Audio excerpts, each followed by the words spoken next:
پێش هەموو شتێک وشەی لا إله إلا الله وشەی جیاکەرەوەی نێوان کفر و ئیمانە. لا إله كفرة يعني خوانية كوت إلا الله بو بإيمان بين كفر وإيمان هنافيك.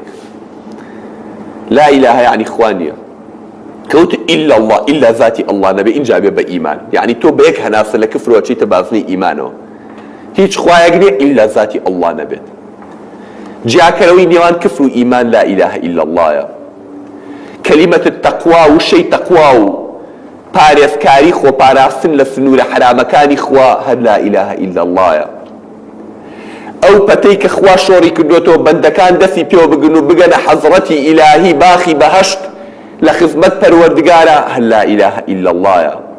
ئەو شەیەی کە ئیبراهیم سەلامی خوای لێ بێ وەسیەتی کرد بۆ نەوەکانی و بۆ ئەوانەی دوای خۆی و شوێن کەوتوانی و بۆ ئەو موسڵمانانەی کە خۆی ناوینان موسڵمان هەتا قیامەت وشەی لا إله إلا الله.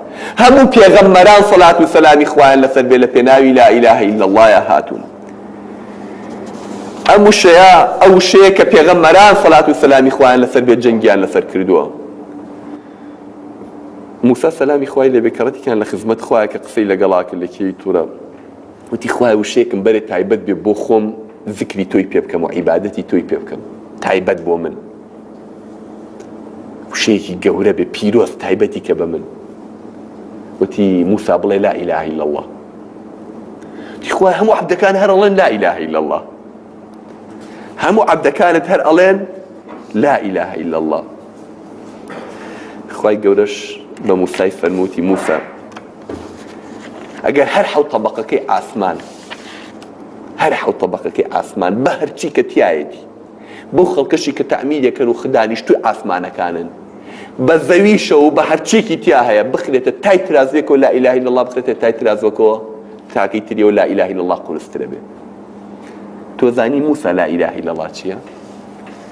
وشەیەک نییە معادلی لا إله إلا الله بێ وشەیەک نییە بەرامبەری لا إله إلا الله بێت. ئەو ڕێگەی کە ئامانگەێنێ بەخوا و پەتەی کە ئامانگەێنێ بەخوا ئەم لا إله إلا الله هەیە.